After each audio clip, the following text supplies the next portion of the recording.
Alright guys, what's up? We have a brand new festival coming out here. We've got the Water and Wind Festival. This is not a cup, this is a festival. So we don't have to struggle and wrestle like dogs for a few cosmetics. Yes, we are getting, there's a Harpy cosmetic here, and there's a Legendary Ocean cosmetic, or yeah, Legendary Fisherman. But the most important thing is, it's a bunch of gems that you don't have to fight for. Like I said, there's a few decent decks that are the loner decks. Loner decks are pretty good. Yeah, they've got Ice Barriers, pretty good deck, brand new. You can play it here without having to commit the gems. Plus, you're getting free packs just by logging in. We've got the Dragons, which are, this is like, yeah, Speedroids, another good deck. Yeah, pretty good deck, no complaints here. And then probably the best deck of the entire festival is probably going to be Ghoti, because it is totally unhit.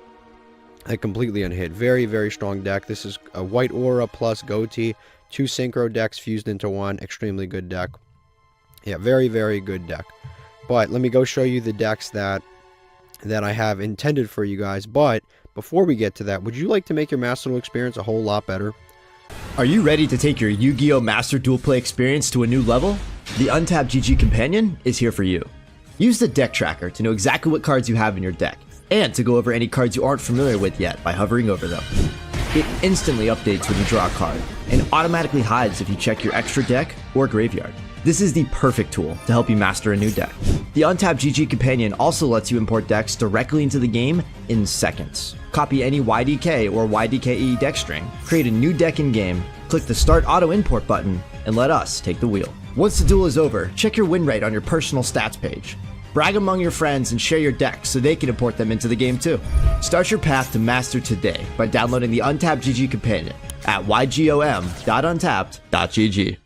Okay, so here's the first of a few decks here. This is Pacifist. This is a super budget deck. As you can see here, the extra deck doesn't have a single UR. As a matter of fact, the main deck doesn't have a single UR. So if you have a bunch of SRs, this is it. This is where you use it. SR, the whole deck is set. The main and extra deck are all SRs.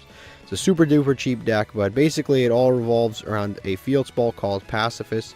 The Pacifist field spell is right here. That's it. This is, you draw this, you basically win. It's a budget deck. Again, this is not a cup. It is a, what is it called? It's a festival. So you don't have to win. Like, this deck is still going to get you a lot of wins, but you don't have to win every single time. You're not D-ranking, so you don't have to play the absolute best deck out of everybody. You don't have to, like, be a master with Ghoti to do well in this festival. You just run a bunch of cards in your main deck. The extra deck is all, like, just generic water monsters. You only need them for Pot of Extravagance, Pot of Prosperity, and then if they do get destroyed, you can use Fist of... If Fist of the Unrivaled Tenyi gets destroyed, you can special summon one of these guys out. It literally doesn't matter which one. You just pick the strongest one. I believe the strongest one that you could possibly summon is this, the Aqua Dragon. This is it. This is the strongest one you can summon. But basically, the deck is pretty cool. Extremely budget. Kind of a control deck, which is nice. You can recur your trap cards with Redeemable Jar. You can negate stuff with the Apophis. You can summon non-water monsters with these two, and then you can, you know, do stuff negate. This one pops, which is pretty cool. Torrential. You've got a lot of different plays. And if your opponent summons a real problem monster, you can play Gamma Seal, and you can play 3 Gamma Seals, honestly, if you really wanted to. But overall, this is a very, very cool deck that you can play. And again, very budget. Alright, next is Paleo. Paleo is a cool deck. For this particular version, I included a Spellbook Prophecy, Magician of Prophecy engine, which is the Spellbook Magician of Prophecy. You can summon this, search the secrets, and then search Knowledge, activate Knowledge, send this to graveyard, draw 2 cards. Pretty good in a deck that doesn't really use your normal summon. You set 5 pass most of the time. So you can draw any one part of this, well, not this, but you can draw any part of these 5 cards and do this package. And don't forget that the Spellbook package is actually essentially, not, I don't want to say it's essentially free, but it's in the structure decks in the store. Yeah, it's in the structure deck. This is a Spellbook structure deck. You just buy the Spellbook structure deck and you get all of those URs right there, so you don't actually have to invest in those URs, and then you have them to use for the regular thing. The festivals are a great opportunity to A, learn new decks, and B, just outside of just learning new decks, it's a fantastic opportunity to acquire new cards, buy more packs, acquire structure decks, just build your collection a little bit more instead of just blowing the gems on something stupid or hopping on to from one meta deck to the next. It's a great opportunity to play some new stuff, and this might be the next deck that you can try and learn, because is a very competitive version of Paleozoics that you can build, so you can get it started in this festival and then eventually learn it, and you can buy things like transaction rollback and things like that later on if you find the deck to be a deck you actually enjoy playing. Next is Ghoti. Honestly, the Ghoti, you don't even have to copy this build of Ghoti. You can honestly play the loner deck. Again, the loner deck is pretty good. If you use the loner deck, I mean, you don't have to spend any of the gems on any of this stuff, and you can get it all. The only thing is you can't, like, upgrade your deck and play certain cards, like, you know, if they're not included in the initial package, you can't play them, which kind of sucks. But again, the loner decks are really, really not bad. Like, all of the loner decks are pretty decent. I wouldn't complain about any of them. Like I said, those are probably some of the best loner decks we have ever had in the history of ever. Like, this is some of the best loner decks we have ever had. But Ghoti is definitely one of the strongest decks. I think this might be the strongest deck. It's between this and Ice Barrier. If you're just absolutely dead set on going like on a 10-game winning streak, I would say either pick Ghoti or Ice Barrier. They're very, very good combo decks, so I would probably pick one of these two. Okay, next is Atlantean Mermail, and this is one that I haven't seen anybody talking about. Like, this one is extremely slept on. Like, this is supposed to get new support later on, but as it stands right now, this is one of the best water decks of all time. It's very, very good. So this has Atlanteans. This Mooling Glacier should not be here. I'll just put in another Salvage here instead. But yeah, this is one of the best water decks of all time. It's got a bunch of Mermails, Atlanteans. You can even play the frogs in here if you want to, like Swap Frog and stuff like that, just to mill waters. And then you can actually mill any level 2 Aqua Monster, which is pretty cool. But yeah, you can use the Ice Jades. You can mix the Ice Jades in here. Salvages in once per turn, so you can recur resources very easily. Moray Farid's a card that you can definitely use. And then you have the Deep Sea Diva stuff that you can run in here. Also, you can run this full armored XYZ package, which you might already have. The entire package is all water, which is kind of cool because you have level 3, level 5, and you just upgrade into the level 7. All of it is 100%, you know, usable in this package. It's actually really cool. But yeah, then you've got all of this other stuff.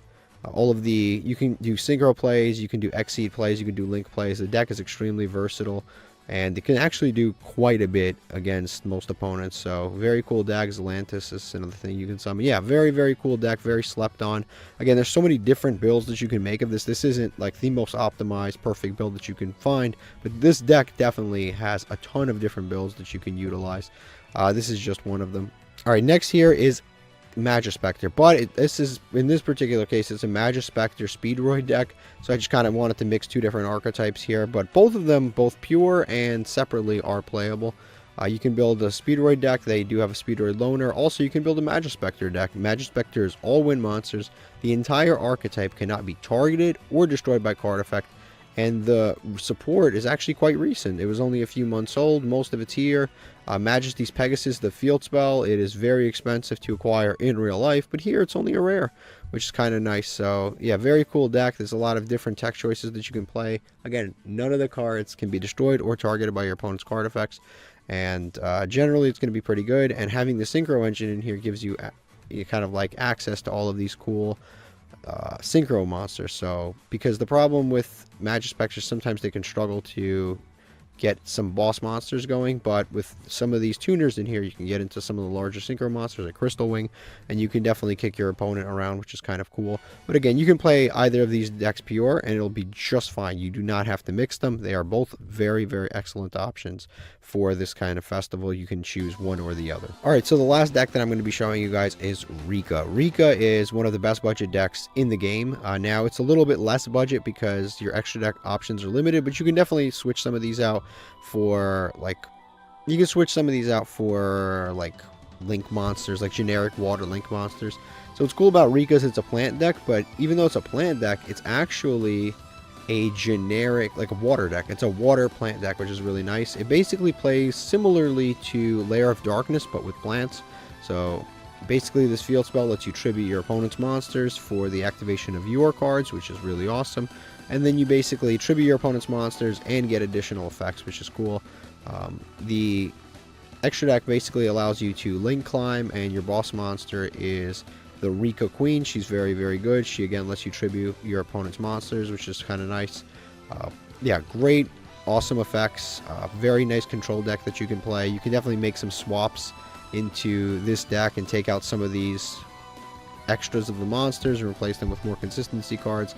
The extra deck, same situation. You can replace some of these extras with just generic link monsters that are either water or wind to make the deck a little more consistent. But this is kind of like a rough draft to start with. It's definitely a very good budget deck. The only really mandatory URs that you need in archetype are these two, which is the Rikka Queen Strena, and then Rikka Queen Teardrop. So you only need one of this, and then the deck is basically complete. As far as the main deck, again, it's all super rare. Some of it you literally get out of the story mode for free. And of course, you know, like stuff like Imperm you probably already own because everybody owns it. Same thing with the Call by, Imperm, Crossout. These are staples. You should probably already have them. And if you don't have them, these festivals are a fantastic opportunity to earn like 3,000 to 4,000 gems, and then while you're doing dailies, it turns into like 5,000 gems. Very, very easy to earn gems over the course of a week, and you know, you just spend it wisely, hopefully. But these are the decks that I have. A few honorable mentions. I did consider the Legendary Ocean deck, but there are a lot of water decks, so typically Legendary Ocean or Kairyu Control is a fantastic deck, but because there are already a lot of water decks, it kind of throws that advantage out the window, because if you summon this, unless you're playing against a wind deck, it's doing pretty much nothing unless you're playing against a wind deck. So that is an honorable mention deck. And then Ancient Warriors is a deck that you can usually squeeze in. This is another interesting deck. Water Enchantress. I want to see if this is all legal, because if it is, that would be yeah, it is all legal. Never mind. Griffin Rider's banned, so never mind. I was going to say that could be a cool engine, but never mind. But this is the deck that I think would be also very good. Also, there is the Wind Ritual deck, which is Shinobirds. Shinobirds could be interesting in this festival too, because they are wind monsters that are fairly easy to summon, and the only thing is you might be missing some of the extra spirit support, but that could be a cool deck. But if there's any deck that you think I missed, definitely let me know in the comments section down below. And thank you for watching. La, la, la, la, la, la, la, la, la.